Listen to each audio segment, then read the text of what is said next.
You probably picture Henry VIII as the infamous king with 6 wives who split from Rome to create the Church of England. But brace yourself, because the Real Henry was a far more sinister figure than any textbook dares to reveal. This guy was so massively heavy that he needed mechanical devices just to shuffle around his palace. His leg sores were so gruesome, oozing and putrid, that the smell drove servants to choke and flee in disgust. After he died, his body was in such a state that his coffin supposedly split open from the gases of his decaying flesh. I'm about to lay out some shocking facts about Henry VIII that make even the wildest Game of Thrones plots look tame. From his bizarre eating habits to his paranoid security measures, from the cruel way he treated his wives far worse than just beheadings, to the grotesque reality of his final years, these details will turn everything you thought you knew about England's most notorious ruler upside down. His body was a walking disaster. Let's dive into the most jaw-dropping truth about Henry VIII. By his final days, he was practically a corpse stumbling around. I'm talking about a man whose physical condition was so horrifying it left his own staff reeling. Henry's waistline swelled to an astonishing 54 inches, wider than most people are tall back then. He was pushing close to 360 pounds when the average guy weighed maybe 140. But his size wasn't the worst of it. His legs were covered in oozing, unhealing sores, nasty, gaping ulcers that leaked pus and rotting flesh, giving off a stench so bad that courtiers had to hold their noses and fight to keep their composure around him. Here was a king whose body was literally crumbling while he was still alive, with pus and decaying flesh stinking up entire rooms. A man who turned marriage into a death trap and made the Tower of London the scariest address in England. Trust me, what you're about to learn will make your worst nightmares feel like a walk in the park. Most folks imagine Henry VIII as a jolly, larger-than-life king who just couldn't keep a wife. But the real story is so much darker, so twisted, that historians have spent centuries trying to polish up this monster's legacy. We're talking about a ruler so paranoid he slept with loaded weapons by his side, whose eating habits would make a competitive eater gag, and whose treatment of women went way beyond executions into psychological torment that would shock even modern-day serial killers. Before we plunge into this nightmare, hit that subscribe button and drop a comment letting me know where you're tuning in from. I'm genuinely curious to see how we're all connected across the world. Now, buckle up, because once you hear what Henry VIII was really like, you'll never look at the Tudor era or royal power the same way again. Let's start with the most gut-churning fact about Henry VIII. By the last decade of his life, he'd become something straight out of a horror flick. We're not just talking about a guy who was overweight or unwell. His body had morphed into something so grotesque that even medieval folks, who were no strangers to disease and grime, were sickened by being near him. Henry's transformation from a fit young prince to this walking nightmare kicked off around 1536 after a brutal jousting accident that changed everything. At Greenwich Palace, during a tournament, Henry was knocked out cold for over 2 hours in an age when medicine was barely more than guesswork. That's basically a brush with death.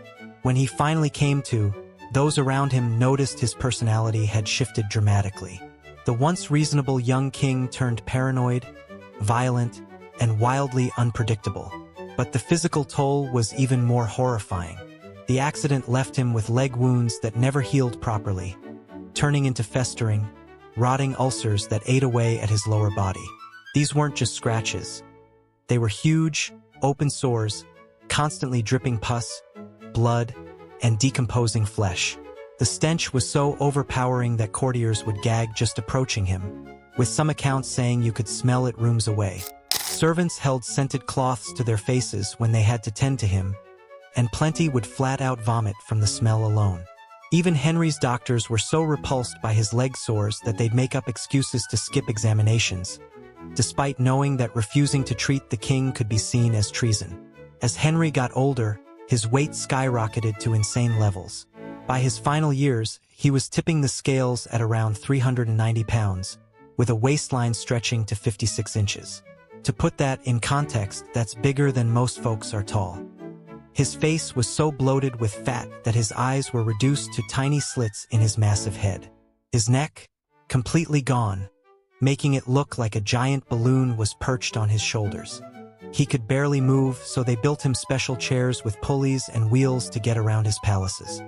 Teams of servants had to operate these contraptions, hauling the decaying king from one room to another. But here's the truly disgusting part: as they moved him, bits of infected flesh would actually fall off his legs, leaving a trail of rotting royal remains through the palace halls. Servants had to trail behind with cloths and buckets, mopping up the chunks of decomposing king that dropped as he went. Imagine having royal flesh cleanup as part of your job. Those poor folks were so traumatized that many quit, even though serving the king was supposed to be a high honor. The psychological toll on everyone around Henry was crushing. Courtiers who once fought for the privilege of being near him now dreaded getting called to his side. His terrifying appearance, unbearable stench, and erratic, violent behavior turned life at court into a waking nightmare for everyone. But Henry's physical decline was just the start of the horror. That jousting accident scrambled his brain, turning him from a guy who could at least act civilized into a monster who seemed to relish making others suffer. The man who once wrote poetry and love letters turned into someone who'd order executions for the tiniest slights and force people to watch their loved ones die before killing them too. Modern medical experts think Henry was dealing with a mix of conditions that made his final years pure agony. Besides the obvious obesity and leg ulcers, he might have had Cushing's syndrome, which would explain his massive weight gain, mood swings, and unhealing wounds. He could have also had diabetes, making those leg infections even worse and more painful. The bitter irony is that Henry, who claimed God chose him to rule, couldn't even control his own body by the end. His attendants had to cart around portable toilets because he couldn't make it from room to room without accidents. The king who executed people for not showing enough respect was falling apart in the most humiliating ways imaginable. You've probably heard that old rhyme about Henry VIII's wives: divorced, beheaded, died, divorced, beheaded, survived. But let me tell you, the catchy little chant doesn't even scratch the surface of the mental anguish those women went through. We're talking about psychological torment so intense it went way beyond the chopping block. Henry didn't just end his wives' lives, he broke their spirits first, making marriage to the King of England a nightmare no woman should have had to endure. Let's start with Catherine of Aragon, his first wife, who probably suffered the longest and most drawn-out emotional torture. Catherine wasn't simply cast aside, she was deliberately cut off from everyone, publicly shamed, and some even suspect her death was no accident, possibly from poisoning.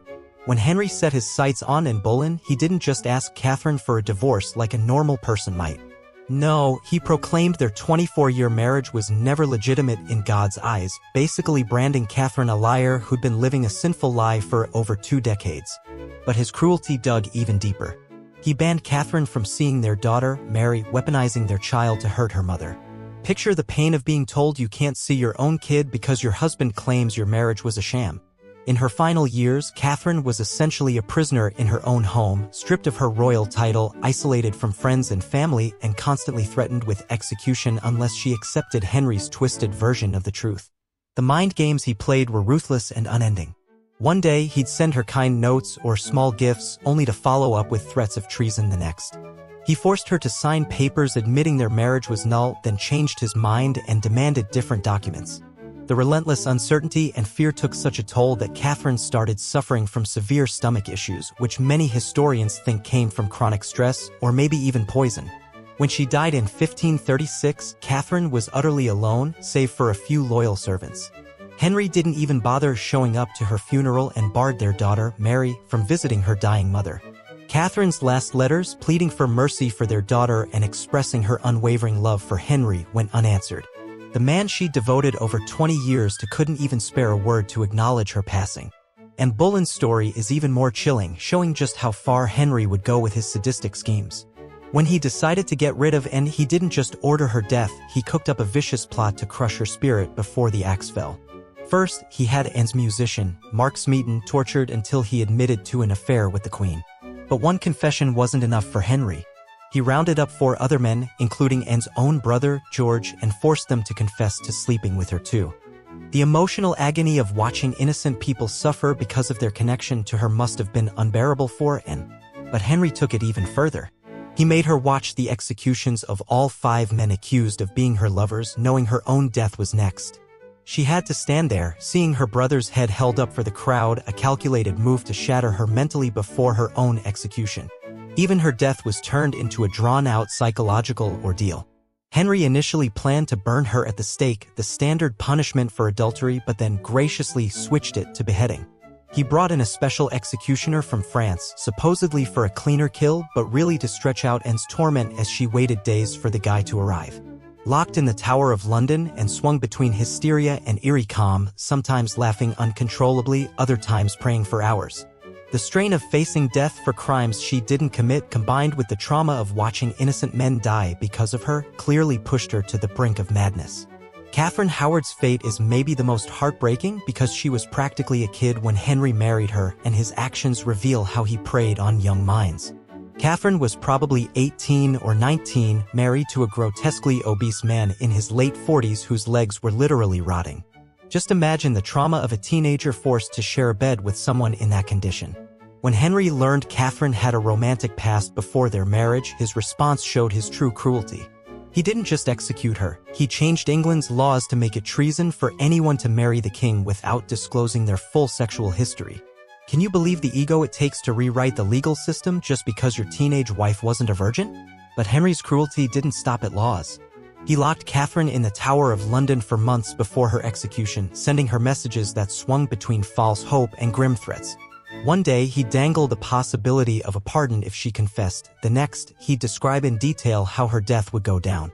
The mental strain was so intense that Catherine reportedly had multiple breakdowns in the tower. Guards said she'd go from eerie silence to screaming fits that echoed through the halls. By the time she was executed in 1542, witnesses said she looked years older than her age, the stress visibly aging her in just months. Jane Seymour is often called the lucky wife because she died naturally, but her story exposes another side of Henry's heartlessness. Jane passed away from complications after giving birth to Henry's son, Edward, in 1537. But Henry's reaction to her death proves he saw his wives as little more than tools for producing heirs. Barely a week after Jane's funeral, he was already plotting his next marriage, starting negotiations just 10 days later. The most telling detail about his treatment of Jane comes from her labor. She endured over 36 hours of agonizing childbirth, clearly suffering. Yet Henry's doctors focused more on saving the baby than the mother. Some accounts suggest Henry himself ordered them to prioritize the child's life over Jane's, treating her like a disposable container for his heir. Anne of Cleves might seem like another lucky survivor, but her story shows Henry's knack for psychological manipulation on a grand scale. When he decided he didn't want her as his wife, he didn't just let her go quietly. Instead, he pressured her into agreeing to an annulment in 1540 by threatening her with death if she resisted. Anne of Cleves was so petrified of Henry that she agreed to act as if their marriage never existed, even expressing gratitude for being spared a brutal end. The mental strain Henry inflicted on her was staggering. He basically forced her to choose between public shame or meeting the same grim fate as Anne Boleyn and Catherine Howard. Anne opted to survive, but at the cost of living out her days pretending her time as England's queen was a mere error erased from history. Catherine Parr, Henry's last wife and another survivor, came dangerously close to the chopping block, closer than most folks realize. In 1546, Henry actually put his signature on a warrant for her arrest, accusing her of heresy. But Catherine pulled off a clever act of psychological maneuvering that shows just how terrifying it was to be wed to this man. When she got wind of the arrest warrant, Catherine approached Henry and persuaded him that her religious talks were just her way of soaking up his vast wisdom, not trying to school him. This total submission and flattery saved her neck. But can you imagine the constant dread of watching every word you say to your own husband, knowing one wrong phrase could mean a death sentence? Catherine lived in perpetual fear that Henry's mood swings could turn lethal, always treading carefully around a man whose whims could kill. The most chilling part of how Henry treated his wives was that they had no real way out. Divorce wasn't an option for them. Fleeing would have been branded as treason, and pushing back could lead to not just their own execution but the ruin of their entire families. These women were stuck, bound to a man who grew more repulsive and mentally unhinged with each passing year, with death as their only hope for escape. If you think today's competitive eaters are wild, Henry VIII's daily feasts would blow your mind. This wasn't just a king eating well, he was practically trying to devour all of England's harvests single-handedly.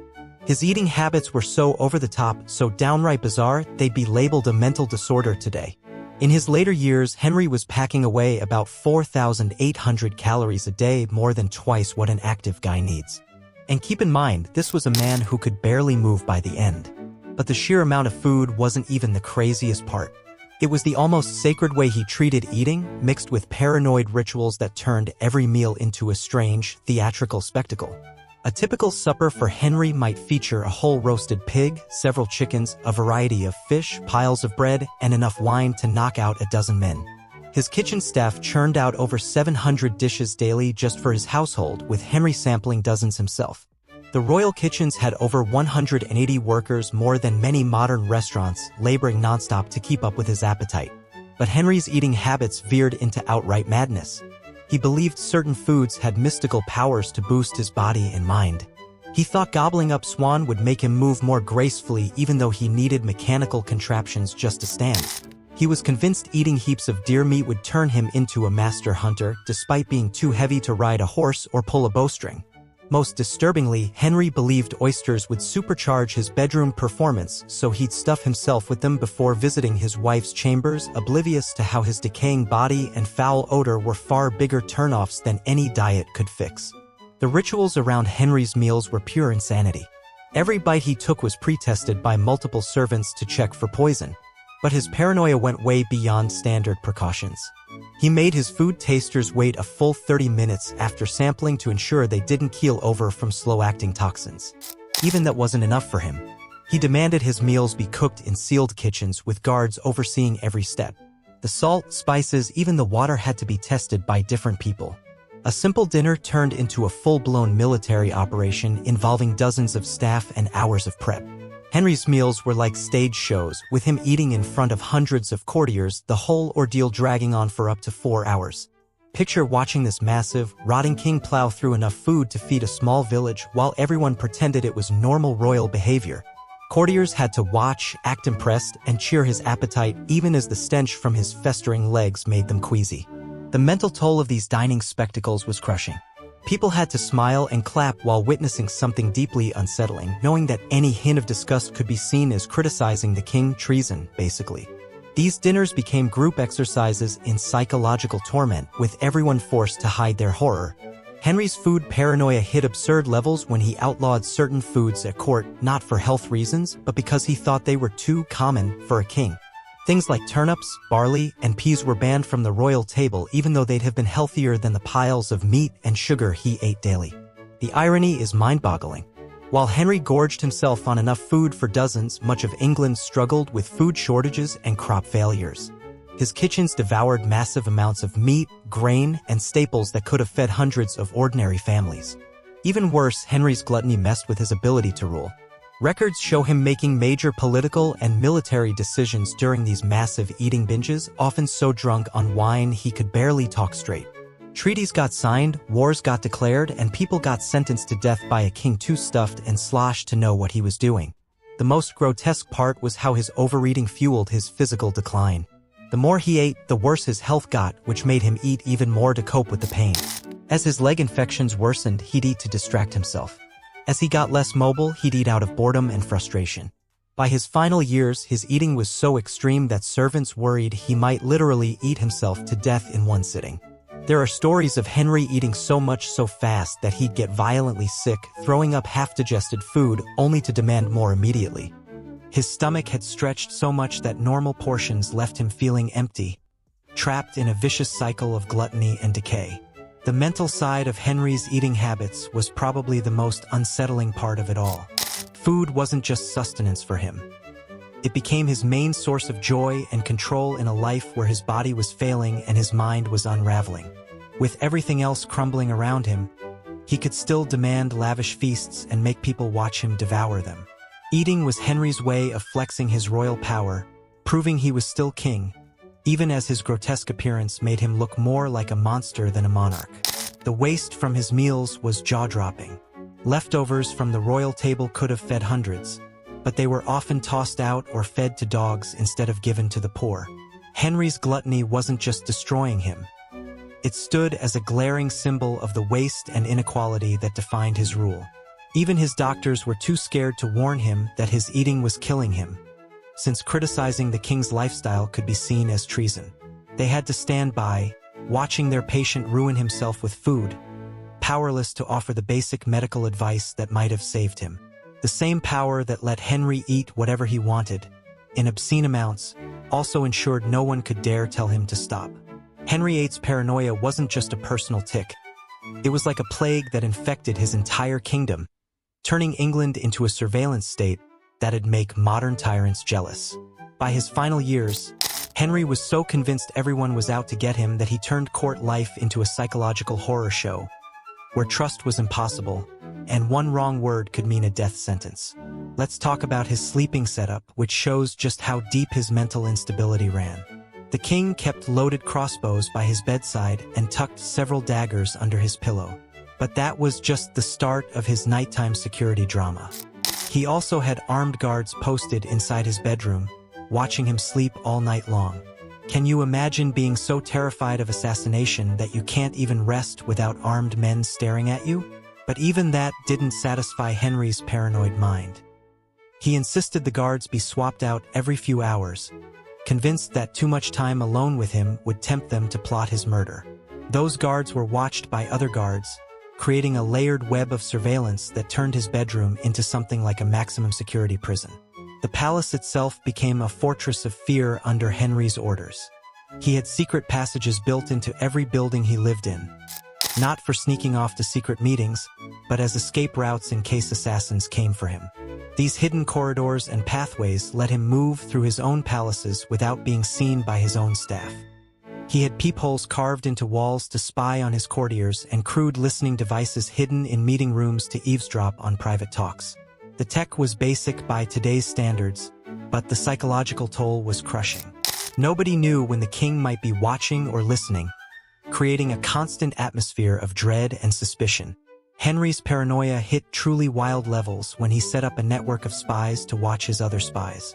He had informants keeping tabs on informants, weaving a twisted web where no one knew who was loyal.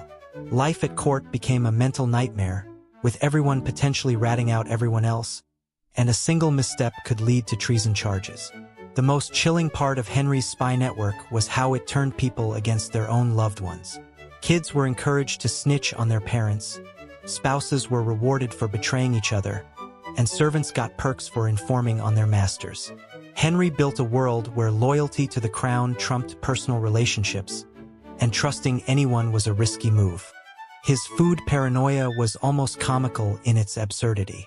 Beyond having multiple tasters, he demanded meals be prepared in sealed kitchens, with guards monitoring every step of the process.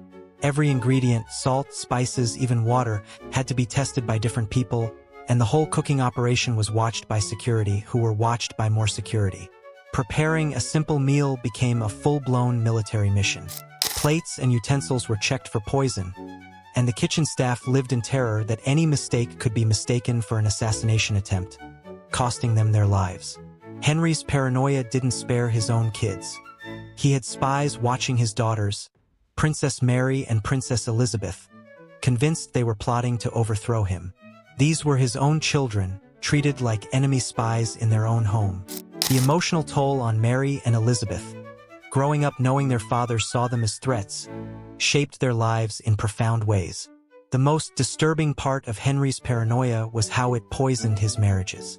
Each wife faced psychological warfare, with Henry testing their loyalty through elaborate traps. He'd have servants spread fake gossip to gauge their reactions, or fake illnesses to see if they'd show concern or secretly hope for his death.